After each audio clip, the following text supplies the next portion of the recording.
अमित शाह। कई बार कंडीशंस, शर्तों का नाम दिया जाता है।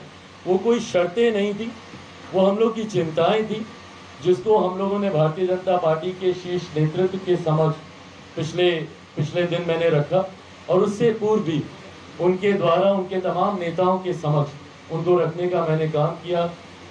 केंद्रीय गृह राज्य मंत्री आदरणीय नित्यानंद राय जी, कई बार उनसे मेरी मुलाकातें हुई, उनके समक्ष भी जितने भी मेरे कंसर्न्स थे, जितनी भी चिंताएं थी, उनके समक्ष बहुत सहजता से रखा, और उतनी ही सहजता से और उतने ही सकारात्मक तरीके से उन विषयों पर चर्चा हुई, और एक आम सहमति बनने के बाद कल मेरी केंद्रीय गृह मंत्री आदरणीय अमित शाह जी से मुलाकात हुई, और भारतीय जनता पार्टी के राष्ट्रीय अध्यक्ष आदरणीय जेपी नड्डा जी से मेरी मुलाकात हुई, और इन तमाम बातों पर एक आम सहमति बनते हुए बहुत सकारात्मक तरीके से ये चर्चाएं हुई, बहुत पॉजिटिव ये बातचीत रही, और अंतोगत्वा इन तमाम विषयों को मद्देनजर रखते हुए लोक जनशक्ति पार्टी रामविलास के तमाम राष्ट्रीय पदाधिकारी, तमाम राज्यों के हमारे पदाधिकारी, प्रदेश के तमाम पदाधिकारियों से एक आम राय बनाकर चर्चा कर कल लोक जनशक्ति पार्टी रामविलास ने एनडीए में औपचारिक तौर पर पुनः जुड़ने का ये फैसला लिया है।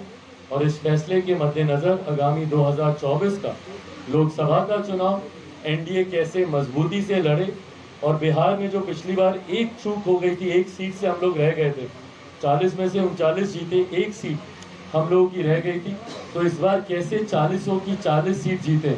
और ये कोई ऐसा टारगेट नहीं है, ऐसा लक्ष्य नहीं है जो कि अनअचीवेबल हो। पूरी तरीके से आज की तारीख में जो भी बिहारी है, या जो भी बिहार की जनता के रुख को अब समझता है, तो वो इस बात से सहमत होगा कि मुख्यमंत्री नीतीश कुमार जी जिस गठबंधन में रहेंगे, वो उस गठबंधन को नुकसान ही देंगे। उनके प्रति जो आक्रोश है 2020 में भी हम लोगों ने देखा, इसीलिए उनकी पार्टी तीसरे नंबर की पार्टी बनी, आधे से ज्यादा प्रत्याशी उनके चुनाव हारे। तो जनता का आक्रोश है उनके प्रति, और विश्वसनीयता पे एक बहुत बड़ा प्रश्न चिन्ह मौजूदा सरकार के ऊपर है। जिन्होंने नो एंट्री कहा, उन्होंने ही उनकी एंट्री दिलाई, जिन्होंने कस्में खाई कि हम इनके साथ नहीं जाएंगे, उनके साथ दोनों वापस आए। तो व्यक्तिगत महत्वाकांक्षाओं के लिए बना हुआ बिहार में ये महागठबंधन जनता को कम से कम स्वीकार्य नहीं है, और ये मेरे विश्वास को बढ़ाता है कि आने वाले लोकसभा के चुनाव में एनडीए गठबंधन मौजूदा प्रधानमंत्री आदरणीय नरेंद्र मोदी जी के कुशल नेतृत्व में 40 की 40 सीटें में बिहार से मैं बोल सकता हूं, बाकी राज्यों में भी यकीनन बेहतर प्रदर्शन रहेगा, बट बिहार से 40 की 40 सीटें हम लोग जीतेंगे, और 2025 में बिहार में एनडीए की सरकार, और ये वो एनडीए की सरकार नहीं जो चुनी तो जाती है एनडीए के साथ पर चलाई जाती है महागठबंधन के साथ, एक ऐसी एनडीए की सरकार जो माइनस नीतीश कुमार जी के होगी, और एक स्थिर सरकार 2025 में बिहार को मिलेगी। इसी के साथ ये औपचारिक घोषणा कि लोक जनशक्ति पार्टी रामविलास अब एनडीए का मजबूत हिस्सा है, ये आज आप लोगों के समक्ष मैं करता हूँ। अब अगर आप लोगों को कोई सवाल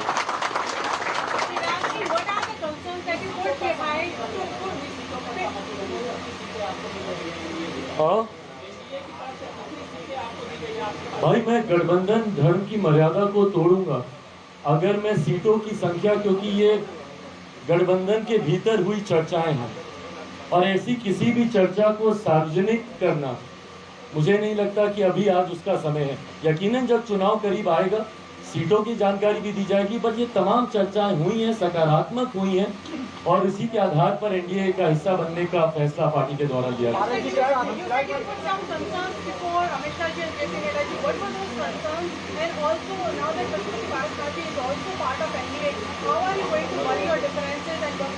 Well, of course, I had a few concerns, and those concerns were concerning, yes, my vision document primarily that comes from the state of Bihar. Bihar was Bihari first, because I was not allowed, because last time also I wanted to have a common minimum program in Bihar, you know, where this my Bihar first, Bihari first should be the part of the government agenda, because I don't believe that Sat Nishchay can do any good for the state development. So definitely yes, that was one of the concerns. Lok Sabha seats definitely was one of the concerns. Vidhan Sabha was one of the concerns, and all these concerns were well addressed by the senior leadership of Bharatiya Janata Party. Sir, ये हाल में आपने बोला है कि हाजीपुर से आप चुनाव लड़ने की आपने इच्छा जाहिर की है 2024 में, क्या अभी भी आप इस अपने बयान पर कायम है कि हाजीपुर से आप चुनाव लड़ेंगे 2024? जी बिल्कुल, मैं उस पर कायम हूँ। Sorry, I missed the second part of your question.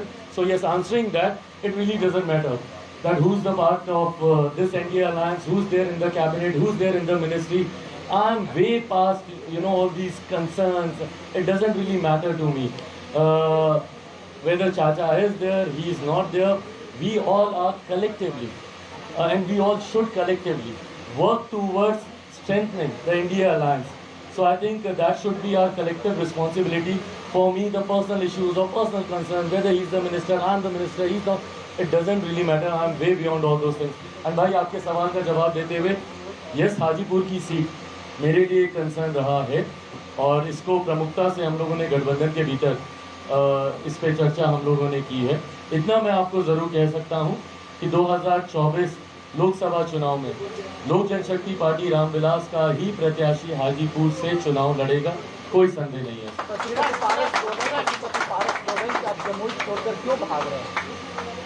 भाई वो इतने भी आरोप मुझ पे लगाएं, वो मुझसे बड़े हैं, वो माने नहीं माने, मेरे वो चाचा थे, हैं, रहेंगे।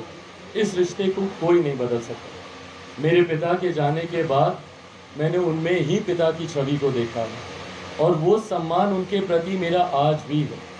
इसीलिए आज तक 2 साल बीत गए भाई, मैंने कभी भी अपने चाचा जी पर, अपने भाई पर कभी कोई टिप्पणी मैंने नहीं की, ना ही मैं करूँगा। वो उम्र में मुझसे बड़े हैं, मुझे जो कहना चाहें, डांटना चाहें, जो भी करना चाहें, वो मुझसे बड़े हैं, वो कर सकते हैं। मैंने उनकी किसी बात पर ना मैंने कभी टिप्पणी की, ना मैं करूँगा। बट हाँ, कभी कभी दुख अफसोस मुझे ज़रूर होता है जब वो इस तरीके की बातें मेरे बारे में कहते हैं। जनता से जो रिएक्शन आता है, या आप ही के, आप अपने पोर्टल पे ही नीचे कमेंट्स पढ़ लीजिए। भाई हूँ तो बेटा ना उनका, मेरे पिता के बारे में कोई ऐसी बातें कहेगा, दुख तो होता है ना। तो वो जिस तरीके की बातें उनके बारे में कमेंट्स में कही जाती हैं, मैं मानता हूँ ये सारी बातें सार्वजनिक तौर पे करने का कोई मतलब नहीं है। ये सारी बातें जनता के बीच बोलने का, आपको सीटों की चर्चा करनी है, गठबंधन के भीतर बैठिए ना, आराम से कीजिए। पर ये बातें जब पब्लिक डोमेन में खबरें बनाने के लिए की जाती हैं, तो जनता भी इसको नहीं स्वीकारती है और बहुत नकारात्मक प्रतिक्रिया आती है, बहुत नेगेटिव रिस्पॉन्सेज इस पर देखने सुनने को मिलते हैं। जो एक बेटा होने के नाते, मेरे पिता तुल्य मेरे चाचा जी के बारे में जब मैं ये सारी बातें पढ़ता हूँ या सुनता हूँ, मुझे नहीं अच्छा लगता। पर मैं आपके सवाल का जवाब देते हुए, ना मैंने कोई टिप्पणी की, वो मुझ पर कोई भी आरोप प्रत्यारोप लगाए, ना मैं करूँगा। परिवार हो कि रामविलास पासवान, एलजेपी और पारस दोनों पार्टी मत में किसी से जुड़ा? भाई मैं जिस परिवार से आता हूँ, उस परिवार में ये तमाम फैसले परिवार के बड़े लेते हैं। मेरे पिता जब तक जीवित थे, ये तमाम फैसले उनके द्वारा लिए जाते थे। उसके बाद परिवार के फैसलों की जिम्मेदारी परिवार के सबसे बड़े सदस्य मेरे चाचा जी की है। तो कोई साथ आएगा नहीं आएगा, ये फैसला लेने का अधिकार सिर्फ उनके पास है। और मुझे लगता है वो ये फैसला ले चुके हैं और कई बार इसकी घोषणा भी कर चुके हैं। उन्होंने तो यहाँ तक कहा कि सूरज पश्चिम से उग जाएगा, पर चिराग से मेरा कोई समझौता नहीं होगा। तो मुझे लगता है कि वो फैसला ले चुके हैं। मेरा सवाल ये कि आप 40 सीट जीतने की बात कर रहे हैं बिहार में, एनडीए को मजबूत करने की बात कर रहे हैं, तो आपको लगता है कि बिना मर्जर के आप दोनों पार्टी के लोग जनशक्ति पार्टी फिर से अपने पुराने रूप में आ जाए? Of course not. मुझे नहीं लगता कि ऐसी कोई कंडीशंस अप्लाइड होने की ज़रूरत है। जनता का विश्वास आप पर होना सबसे बड़ी प्राथमिकता है। और आज की तारीख में भाई मैं बड़ी बात नहीं कर रहा, अगर मैं कर रहा हूँ तो प्लीज़ आप में से कोई मुझे टोक ज़रूर दीजिएगा। बट जो रिस्पॉन्स लोक जनशक्ति पार्टी रामविलास को आज की तारीख में मिल रहा है, या जिस कार्यक्रमों में मैं जा रहा हूँ, या जिन सभाओं में मैं जा रहा हूँ, और तस्वीरें झूठ नहीं बोलती है कहा जाता है। मैं तो तस्वीरें नहीं, मैं तो वीडियोस डालता हूँ, क्योंकि तस्वीरें कभी कभी किसी एक एंगल से ली जाती हैं तो भीड़ अच्छी दिखती है। मैं तो वीडियोस अपने सोशल मीडिया प्लेटफॉर्म पे मैं डालता हूँ। तो अगर आप उनको आप आधार बनाए, तो जो एक जन समर्थन लोक जनशक्ति पार्टी रामविलास को मिल रहा है, और राष्ट्रीय स्तर पर यकीनन भारतीय जनता पार्टी और प्रधानमंत्री जी का एक अपना प्रभाव रहा है। कलेक्टिवली मुझे लगता है कि हम लोग एक इतनी स्ट्रॉन्ग ताकत हैं जो आने वाले समय में लोकसभा के चुनाव में